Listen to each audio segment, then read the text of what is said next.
Desafios de ser mãe no século XXI. Quantos desafios, né, gente? E não só ser mãe, mas ser vó também, porque hoje em dia as vós participam muito da criação, da formação das crianças. Eu tenho convivido aqui na igreja e eu vejo como que as vós estão presentes, né, na vida das crianças, e às vezes mais até do que alguns pais, pelas circunstâncias da vida, pela necessidade mesmo. Eu penso que os desafios são muitos, mas eu queria colocar uma imagem aí para você, que ela já nos diz muitas coisas. Eu queria começar com esse desafio que nós encontramos, não só as mães, mas os pais também, com esse contraste de gerações e com hábitos e com costumes. Se você observar essa imagem, eu queria que você conseguisse ver o que essa imagem mostra para você. Você percebe aqui, alguém me fala. Alguma família aqui se identifica com essa cena? Foram visitar a mãe no dia das mães, né? A mãe lá, aceitada, né? Aí o filho mais velho pegou o celular, a outra pegou, o outro pegou, outro pegou, outro pegou, outro pegou, e ela lá olhando. É um choque de geração muito grande que a gente vive. Meus queridos, sempre há, entre uma geração e outra, alguns saltos, né? De costumes, de hábitos, mas eu não tenho dúvida. Nesse último século, nunca teve um salto tão grande, né? E, no caso, eu estou só mostrando a questão de tecnologia, quanto mais de ideias, de hábitos, de costumes. Eu tenho conversado com avós, no caso, que são mães também, e elas manifestam a dificuldade que está sendo de lidar com essa nova geração. É muito diferente, né? Então, é um desafio muito grande. Não só a questão tecnológica, mas muito mais. Uma vez eu ouvi um pastor que ele contou uma história que eu achei muito interessante, que ele foi visitar uma senhorinha muito idosa e ela tinha aquela famosa poltrona da vovó, né? Toda vovó tem um cantinho lá, né? Eu estou usando vó porque vó é mãe também, né? E diz que lá ele conversando com ela, ele observou os apetrechos que ela tinha lá no cantinho. E eu acho curioso que eu gosto de visitar idosos. Estive na casa da Dona Maria Hernandes, 94 anos, né? Toda idosa tem o seu cantinho. Eu vou lá na casa da Dona Maria, Dona Dulce, né? Que também mais de 90 anos, ela tem um cantinho dela. E no cantinho dela tem tudo, viu, gente? Tem a água, tem até, no caso dela, tem problema respiratório, tem o inalador para fazer a respiração. Fica ali, ela só aperta o botão. Tem o telefone, né? Tudo ali no cantinho dela. As coisas que ela gosta de ouvir, ela não lê mais, mas ela tem os livros áudio que ela coloca ali no CD player, o controle da TV. Então, o cantinho. E esse pastor contando que ele foi visitar essa senhora já de muita idade. Obrigado, dona Suzana. E ele observou lá o tricô, né? Os manuais, as coisinhas de vovó, né? Só que no meio daquelas coisas tinha uma revista de adolescente. Uma revista que falava dos heróis adolescentes, dos Avengers, do que está na moda, dos jogos, das coisas. E ele ficou curioso, falei, avó, eu acho que o seu neto deixou aqui alguma revista. Falou, não, é minha. E ele ficou sem entender, né? Aquela revista de adolescente, com coisas que não tinha nada a ver. Aí ela explicou, falei, não, como que eu vou me comunicar com meus netos se eu não souber o que eles estão lendo, o que eles estão assistindo, qual é o mundo deles? E aquela velhinha lá dos seus 90 anos, preocupada, entendeu? Em saber qual é o mundo deles, até para poder orientar. Então é um desafio muito grande. E essa cena aqui é uma cena que, se nós não nos esforçarmos, não precisa ser vovó de 90 anos, não. Você pode ser pai e mãe com a diferença aí de sei lá, 20 anos do seu filho, e você já não consegue se comunicar com o mundo dele. E então você tem que entrar na onda. E eu encontrei uma outra aqui, olha, uma outra senhorinha que entrou na onda. Toda animada, entendeu? Com o videogame dela. E provavelmente do neto, do filho, sei lá de quem que é isso aí, né? E ela tentando entrar no mundo dele. É claro que eu estou usando esses ícones, né? Para a gente entrar devagar, descontraindo. Mas você sabe que o mundo que essas crianças vivem, ele não é só alegria e brincadeira. É um mundo perigoso. É um mundo que as mães, elas são obrigadas, não tem opção. Se você quer realmente que seu filho seja bem-sucedido, que as ideias dele sejam boas, positivas, que ele se torne um adulto bem-sucedido, você tem que entrar nesse mundo. E muitas vezes essas crianças não têm discernimento ainda do certo e errado. E muitas vezes elas podem estar sendo aliciadas, né? Com a cabeça sendo feita. Então é um desafio muito grande. A mãe do século XXI, eu coloquei aqui uma imagem, tem muitas na internet que elas chamam de mãe polvo, né? Porque mãe não tem duas mãos, todo mundo sabe, não tem só dois braços. Mãe tem 8, né? 4 de cada lado. Porque ela faz várias coisas ao mesmo tempo. E é o grande desafio, cuidando do bebê, mexendo com a mamadeira e sem contar o trabalho e tudo mais, principalmente aquela primeira imagem que eu coloquei, né? Que é a mãe trabalhando, amamentando, está sendo uma coisa cada vez mais comum, né? Tentando se comunicar. É um desafio muito grande que as mães enfrentam. E eu deixo aqui para as mães, eu creio que de todos os desafios que vocês têm, é o desafio do Provérbios 22:6. Ensina a criança no caminho que deve andar, né? E ainda quando for velho, não se desviará dele. Meus queridos, nós temos aqui, nesse livro de Provérbios, não é uma promessa, mas é um livro de sabedoria. E não é uma opção, é uma ordem, né? Ensina. É um trabalho árduo, às vezes, difícil, entrar no mundo deles, saber o que está acontecendo, o que passa na cabeça dessas crianças. E nessa fase tão importante da primeira infância, a gente pensa que ela não é tão importante, a gente acha que os problemas vão ser só na adolescência. Eu vou dizer, a primeira infância é a hora que você vai marcar, você vai forjar naquela criança os valores, os princípios, para que quando ela entrar na adolescência, tá? E eu vejo a diferença enorme. E pais e mães que são presentes na primeira infância, nos primeiros anos de vida, eles estão ali forjando o caráter, né, os valores, para que quando entrar na adolescência vai ter um turbilhão de problemas, vai ter questionamentos. O adolescente ele quer confrontar, ele quer né, romper com algumas coisas, mas se foi forjado nele, isso é muito importante. Olha só o que diz um texto tão antigo. E não sabes que o começo em todas as coisas é sempre o mais importante? Mormente para os jovens. Com efeito, é sobretudo nessa época que os modelamos e que eles recebem a marca que pretendemos imprimir-lhes. Sendo assim, vamos permitir por negligência, olha que coisa séria, nós vamos permitir por negligência, né?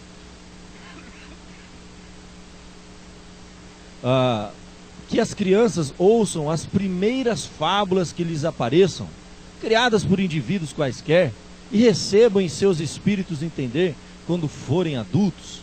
Continua, portanto, parece-me que precisamos começar por vigiar os criadores de fábulas, separar as suas composições boas das más. Em seguida, convenceremos as amas e as mães a contarem aos filhos as que tivermos escolhido, e as modelarem-lhes a alma com as suas fábulas, muito mais do que com o corpo às suas mãos. Mas a maior parte das que elas contam atualmente devem ser condenadas. Olha, isso não é... A gente pensa que o problema é recente, né? Isso foi escrito no século IV a.C. Está no livro A República de Platão, que na verdade é um diálogo de Sócrates, porque Sócrates não escreveu nada. Então, Platão, ele faz A República, e é extraordinário, ele fala muito sobre política, sobre a vida, sociedade, porque política é polis, gente, é cidade, é sociedade, é relacionamento, né? E ele trava essa questão nesse diálogo, o desafio que é para nós essa primeira infância, o início. E aqui você percebe a preocupação com as fábulas que eram contadas. E ele não está condenando fábula. Fábula é importante, desperta a imaginação, né? As fábulas traziam princípios e valores. As fábulas carregavam verdades. E as crianças precisam ter conceitos de verdade, de certo e de errado. O problema é que algumas fábulas, elas eram enganosas. Então a preocupação de Sócrates, nesse diálogo que Platão registrou, era o seguinte: nós precisamos tomar muito cuidado que fábula que estão contando para as crianças na sociedade. Olha que coisa interessante, tão importante. E não é por menos. A Bíblia, ela chega a dizer: cuidado que ninguém vos venha a enredar, prender, escravizar, é o significado dessa palavra, com sua filosofia e vãs sutilezas, conforme tradição de homens, rudimentos do mundo, e não segundo Cristo. Então a Bíblia, né, o conhecimento humano na história da humanidade, nós vamos ler um texto lá de 4 séculos antes de Cristo, a Bíblia dizendo para nós assim, ó, cuidado, é o que a gente tem que tomar cuidado, né? O que está sendo ensinado aos nossos filhos, o que eles estão bebendo, o que eles estão alimentando, o que está fazendo a cabeça deles. É uma coisa que eu tenho batido nessa tecla, martelado nessa tecla, porque é minha responsabilidade como pastor não educar o seu filho. É minha responsabilidade como pastor despertar os pais, né? Agora, principalmente no caso das mães, no Dia das Mães, para esse desafio, gente. Que se deixar seguir a ordem natural das coisas, o final não vai ser bom. Porque a ordem natural não é boa, porque a Bíblia diz que a ordem natural não é boa. Só por isso. Porque o mundo conspira contra os nossos filhos. O mundo conspira contra as crianças. Tudo trabalha contra elas. Então o pai, a mãe, e de modo muito especial a mãe, naquela primeira infância, você sabe que tem aquele período que a criança tem cheiro de mãe, né? E tem cheiro de leite, fralda, né? É a mãe. E é muito importante esse momento. As mães caminharem com as crianças, conversarem com as crianças, transferirem verdades, princípios. Ensina a criança no caminho que deve andar. E quando ela crescer e se tornar velha, ela não vai se desviar dele. Então, existe sim a preocupação.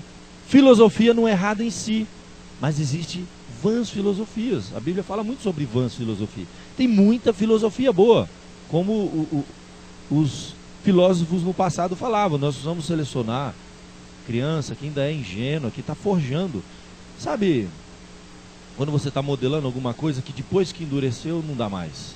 Me diga um exemplo, quem trabalha com alguma, né? Pessoal aqui da metalúrgica, né? Não tem coisa que tem um período que você ainda consegue modelar. Ele está naquele período de modelagem. Eu me lembro que eu fiz uma vez um curso de trabalho com, como é que chama aquele barro, mas tem um nome, como é que chama? Argila. Você tem um período de modelagem que dá para você mexer. Depois que endureceu, não dá mais. Então vamos pensar que essa primeira infância, os termos usados no passado, a criança está ainda propícia a ser modelada. E aí quem que vai modelar? Quem que está modelando? E aí que vem o desafio grande para nós, né? Então, o cuidado para não ser preso. Tem crianças que, ou jovens, adolescentes, podem ser presos a filosofias, né? Ideias, vãs sutilezas. Às vezes é muito sutil, às vezes parece bonito, às vezes parece bom, mas não é. Então temos que estar muito cuidado com isso, né? Conforme a tradição dos homens, não segundo o crivo de Cristo. E você que conhece a palavra de Deus, nós temos um crivo, nós temos vamos dizer assim, uma lupa que é a palavra de Deus, para ler à luz da palavra de Deus as filosofias. Então quando nós temos uma filosofia, não são todos errados, tem muita coisa boa. Esse mundo produz coisas boas, mas eu não quero jogar tudo na lata do lixo. Como a gente diz, não vamos jogar o bebê junto com a água suja. É uma expressão muito antiga essa, não sei quem lembra. Mas é muito importante para nós fazer essa leitura.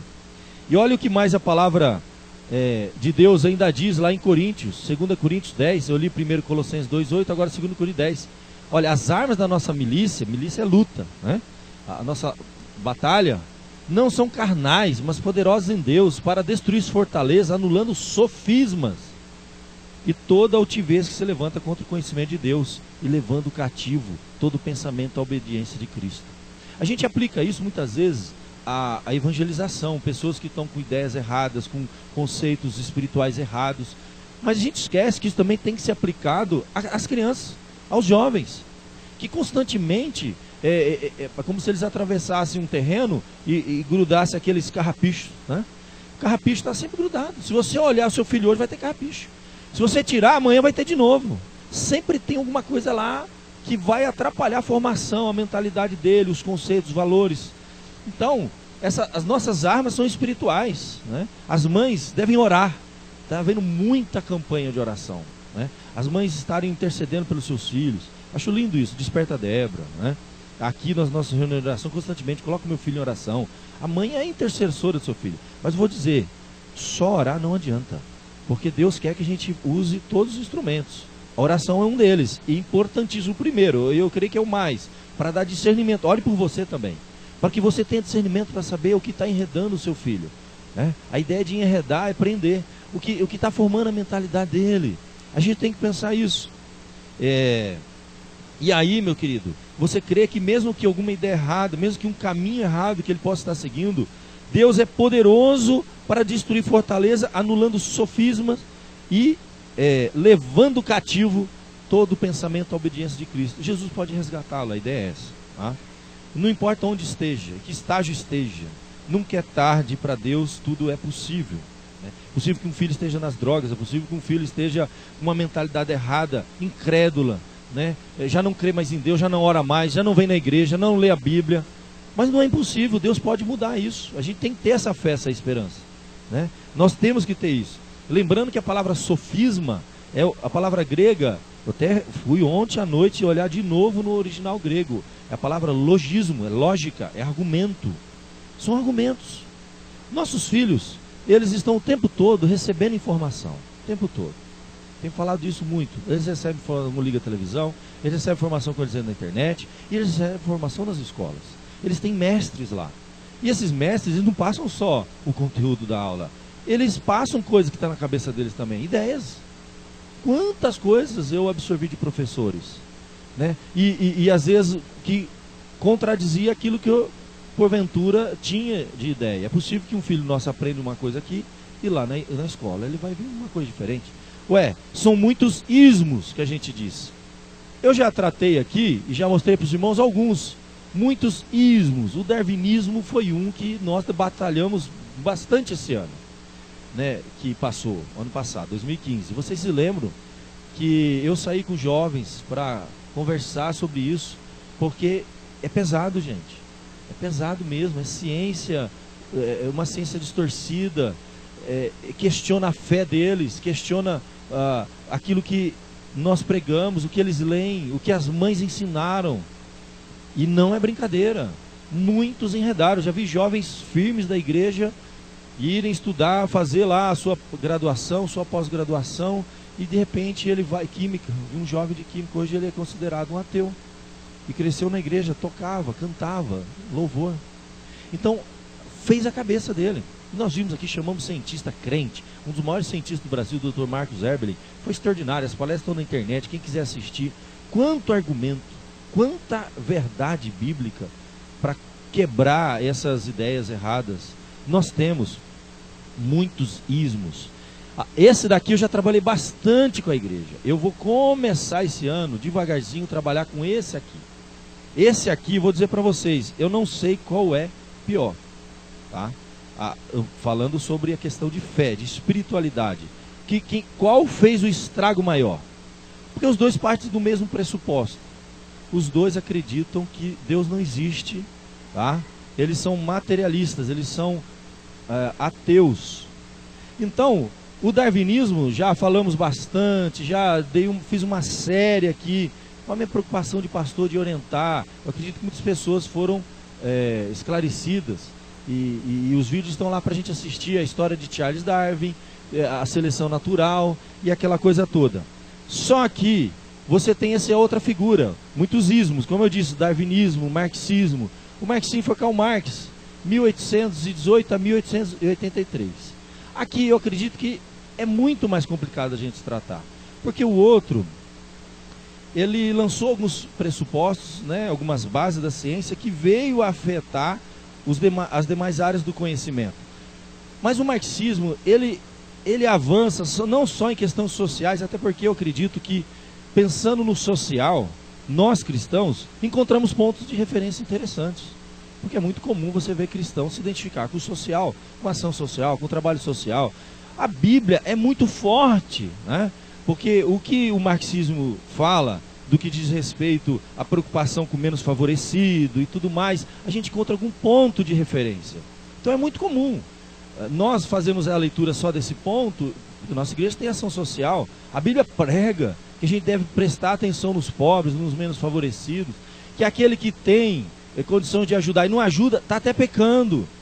E que Deus faz isso, Deus quer usar, né, as pessoas que têm um pouco mais para ajudar os que têm menos. Mas isso tem que ser feito por amor, não por obrigação. Tem muita coisa interessante. Só que o problema é que o marxismo ele não ficou só nessa área do social. Ele avançou em todas as outras áreas do conhecimento. E é aí que nós encontramos conflitos profundos nossas crenças, na nossa fé. E muitas vezes tem gente que não percebe. O que aconteceu na história foi que Karl Marx, então, que escreveu O Capital, falava muito sobre a questão da economia e tudo mais. Só que, o que aconteceu? A sua filosofia exerceu influência em várias áreas do conhecimento. Sociologia, política, direito, teologia, filosofia, economia, entre outras. E os que vieram depois dele foram pensadores que também desenvolveram mais e mais aplicações, tá? Porque é o seguinte, o mundo, até um determinado período, por mais que havia muitas religiões, contradições, mas eles partiam do pressuposto que Deus existia.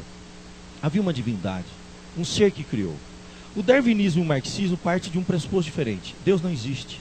Deus não existe. Se Deus não existe, então todas as regras vão mudar. E todas as ciências vão mudar. Então tudo pode, porque se Deus não existe, eu não vou prestar conta a ninguém. Então, o que acabou acontecendo? Com o tempo, começou a haver algumas mudanças. Por exemplo, esse outro, Friedrich Engels, foi um teórico revolucionário alemão que junto com Karl Marx fundou o chamado socialismo científico ou marxismo. Porque o socialismo sempre existiu, muito antes. O socialismo é a ideia, o socialismo utópico, dos trabalhadores lutarem pelos seus direitos, justo. É a ideia da sociedade olhar e ver, peraí, nós temos pessoas que estão passando necessidades, nós temos que pensar nisso, era utópico. Só que o Karl Marx, ele tornou aquilo científico, ele escreveu tratados, ele refletiu sobre isso, só que ele partiu de um pressuposto que nem os socialistas utópicos do passado pensavam. Deus não existe, porque a questão de Deus atrapalha a filosofia dele, e você vai entender por quê.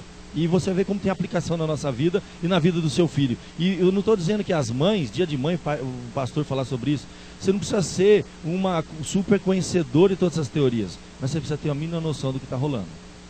A mínima noção. Como aquela vovozinha sentada na poltrona, tá? Com os seus crochês, ela tinha uma revista lá porque ela queria saber o que rolava no mundo dos filhos e dos netos dela. Você tem que saber o que rola no mundo dos seus filhos, né?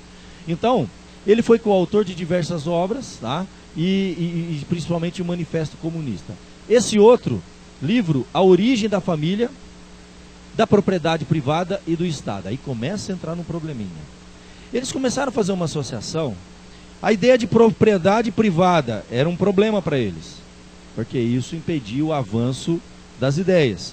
E eles descobriram que a origem disso é na família. Porque é a família que você tem ideia de autoridade. Então, eles chegaram à conclusão que os pais, a ideia de pai, de família, oprimem os filhos. E aí a matriz da ideia opressora capitalista que existe no mundo. Então o problema está aqui. A família se tornou realmente um problema.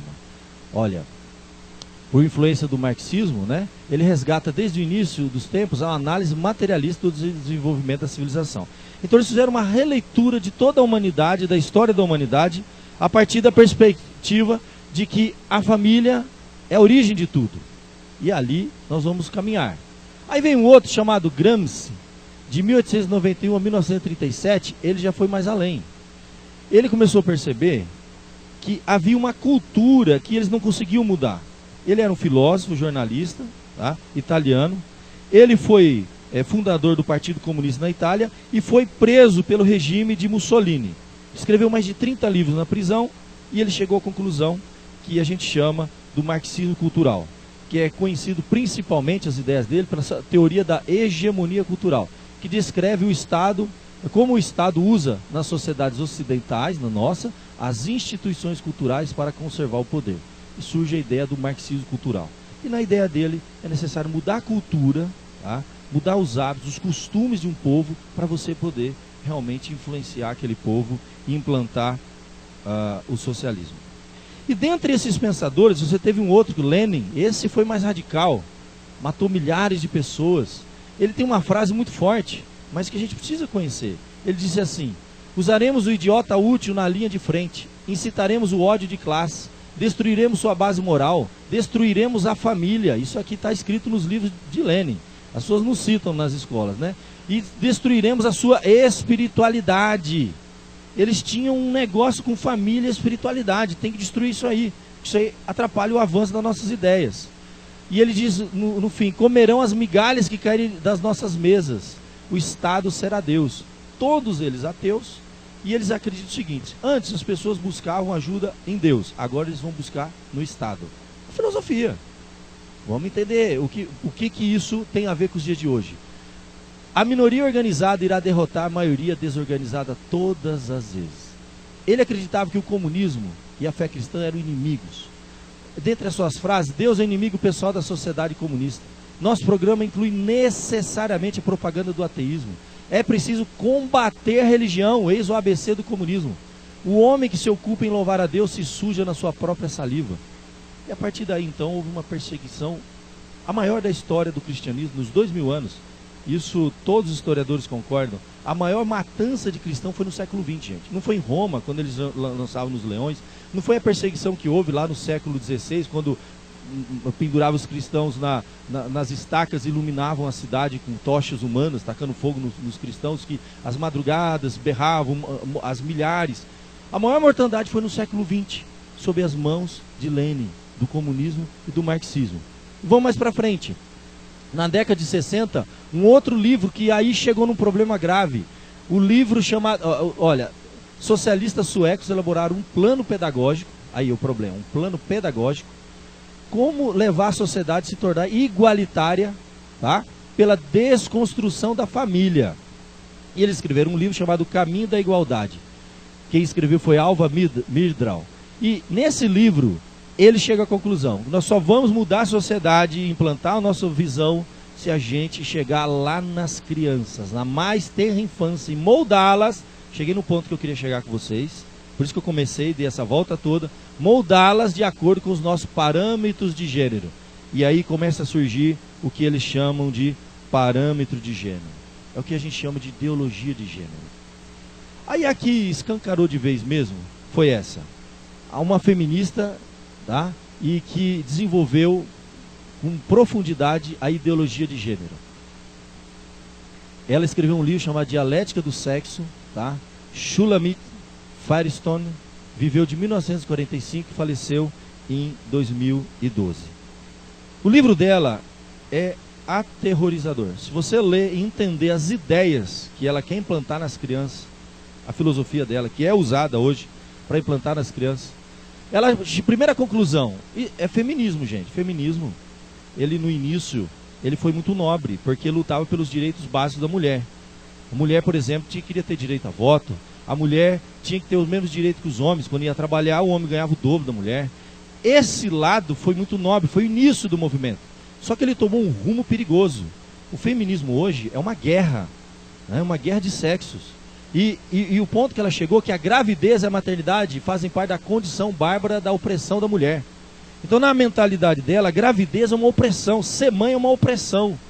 E ela tem uma filosofia, ela escreveu um livro sobre isso. O movimento feminismo prega isso, né? Ah, sim, justamente. O feminismo radical. A conclusão dela: o objetivo da Revolução Socialista não é apenas a eliminação do privilégio da classe burguesa, mas a eliminação de qualquer distinção de classe. É aí que vem um ponto que a gente tem que entender e as mães têm que entender. Por mais que isso seja cansativo para vocês, mas você precisa entender o que realmente está acontecendo. Essa filosofia. Eu tenho estudado sobre isso, eu tenho orado a Deus, pedido: Senhor, como que eu vou passar isso para a igreja? Eu estou assim há meses lendo, pesquisando, ouvindo. Como que eu vou em uma hora, em um estudo, passar isso para a igreja? Será que a igreja está percebendo o que está acontecendo? Será que os pais estão atentos ao que está realmente acontecendo? Uma responsabilidade que eu tenho. Não é assunto fácil, né? E desafios de ser mãe no século XXI. Presta atenção. que eu vou te mostrar uma coisa. Eliminação de qualquer distinção de classe. Aí que chegou no ponto crucial.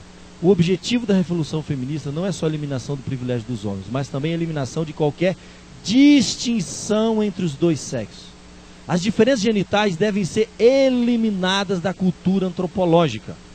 Então está havendo uma revolução em todos os livros de biologia, de antropologia, de sociologia, através desses movimentos, para simplesmente retirar a ideia de diferença de sexo.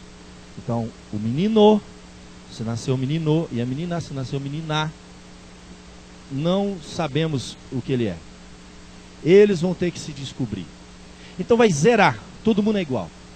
O fato dele ter nascido homem ou mulher, isso não existe. Ah, mas a Bíblia diz, gente, eles são ateus, eles não estão nem aí para a Bíblia, eles são contra isso, pelo contrário. E isso não é uma coisa que está guardada num livro, numa biblioteca e ninguém lê. Isto está sendo formulado nas escolas. Isso está sendo ensinado para os nossos filhos. Eu vou mostrar mais para você. Ela tinha uma ideia maluca que ela queria que a reprodução da espécie humana fosse fora do ventre da mãe. Ela tinha uma ideia que tinha que se fazer isso numa incubadora. A mulher não pode mais ser usada como instrumento opressor de reprodução humana. Enfim, é o ateísmo, né, gente? A gente totalmente ateia. E essa mulher citada é lida e defendida por muitos sociólogos aí. Professores, gente da Federal, da USP, gente boa, gente inteligente. Só que ninguém conta que essa mulher morreu louca depois de um longo período de tratamento psiquiátrico, sozinha na sua casa. Ela não tinha relacionamento com o sexo oposto. Depois de semanas ela foi encontrada morta, sozinha, putrefando, e ela morreu louca, esquizofrênica, sob um tratamento pesado psiquiátrico. Ela pirou, simplesmente. E o livro dela está aí. E é usado para modelar a mentalidade dos nossos professores.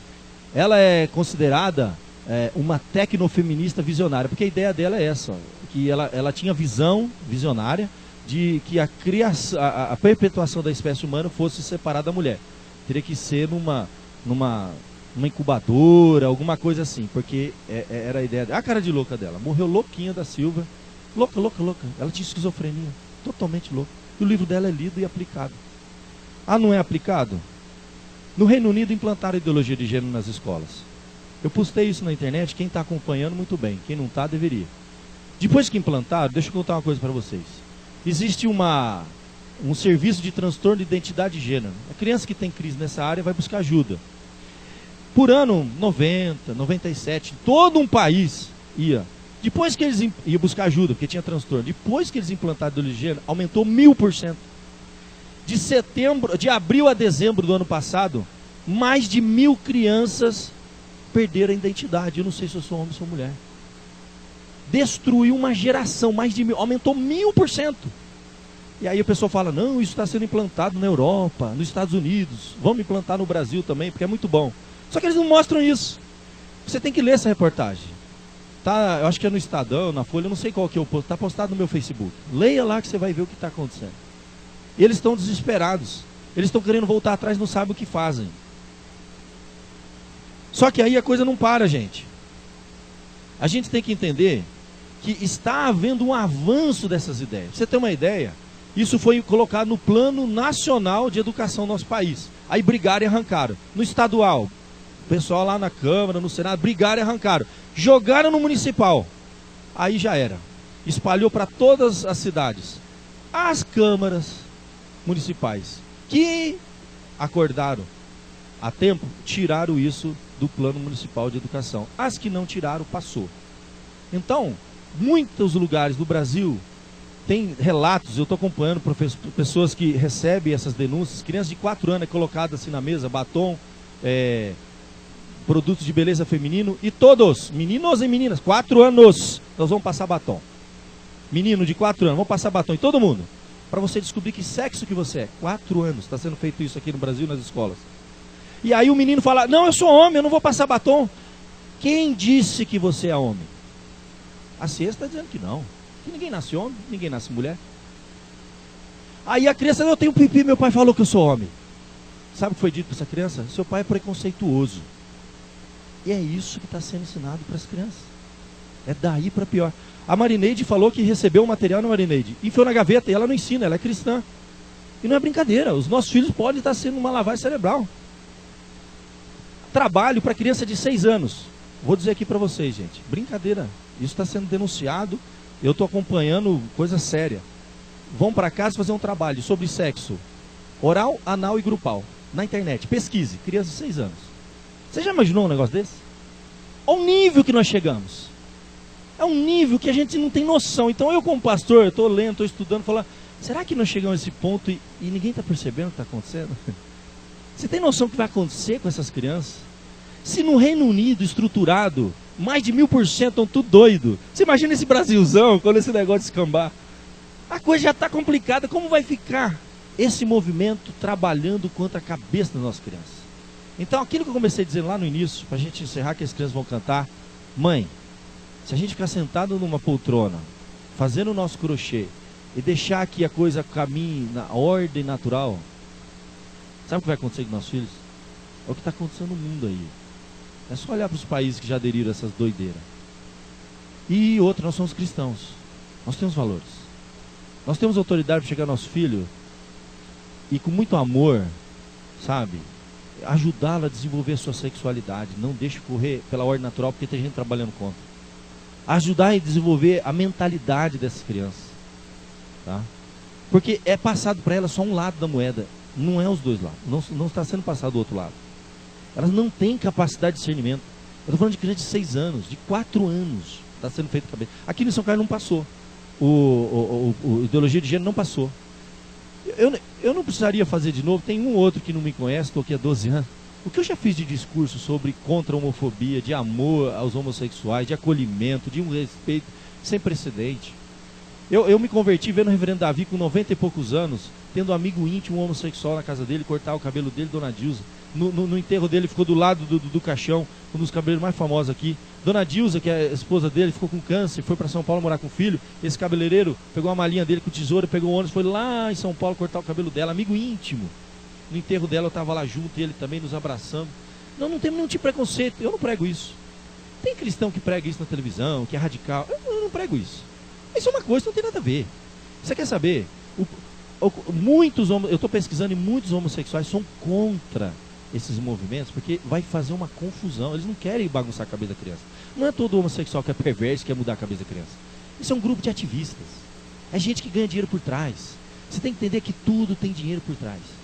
O movimento de direitos humanos no nosso Brasil ganha 200 milhões por ano para distribuir. Sabe quantas ONGs LGBT tem aqui no Brasil? 300. Você ouviu falar de novo no Marco Feliciano? Ninguém ouviu falar nele.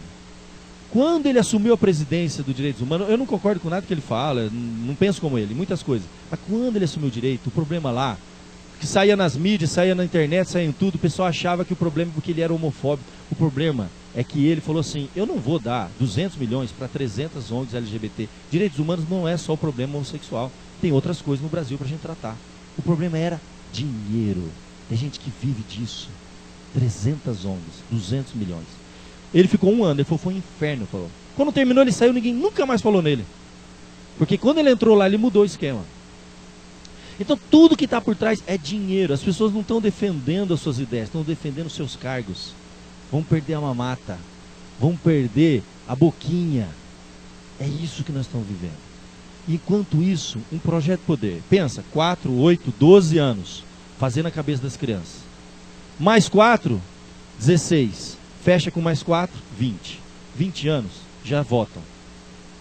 Então, se eu passar a minha vida inteira lendo a apostila, que o comunismo é bom, o capitalismo é mau, que as ideias boas são essas, as ideias boas são essas, quando eu chegar lá para votar, isso é um projeto de poder. Então, meu querido, Dia das Mães é um dia para a gente orar muito para os nossos filhos, mas é um dia para a gente abrir os olhos e entender o que está realmente acontecendo, se nós somos realmente cristãos preocupados com a nova geração. Eu sei que passou um pouquinho de tempo, nós vamos encerrar com uma homenagem, mas eu queria deixar esse despertamento para as mães. Não tinha momento melhor para eu falar. Eu podia falar uma coisa bonita, ler um salmo, cantar um hino e ir embora, né? Mas eu não consigo, gente. Eu não durmo em paz se eu não compartilhar isso com as mães. Falar, mãe, é sério o negócio. Você tem que chegar com seu filho, conversar, orar, orientar, caminhar com ele. Ninguém vai fazer isso por você. E a cabeça dele vai ser feita lá fora, de um jeito ou de outro. mas a gente vai trabalhar contra. Amém? Amém.